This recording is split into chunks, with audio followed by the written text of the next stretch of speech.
இன்னைக்கு நம்மளோட வாழை தென்னை தோப்புக்கு தான் போயிருந்தோம்.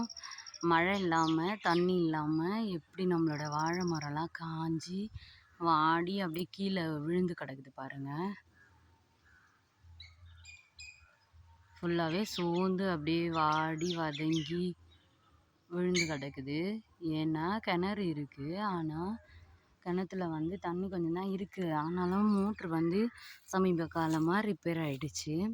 பழுப்பெல்லாம் போட்டு இறச்சிருக்கோம் பாருங்கள். இது பாருங்க, கொஞ்சம் தண்ணி தான் இருக்குது. நான் சமீப காலமாக ரிப்பேர் ஆகிடுச்சு மோட்ரு. தென்னைலாம் பாருங்கள், பயங்கரமாக அப்படியே காஞ்சி தீஞ்சு போச்சு.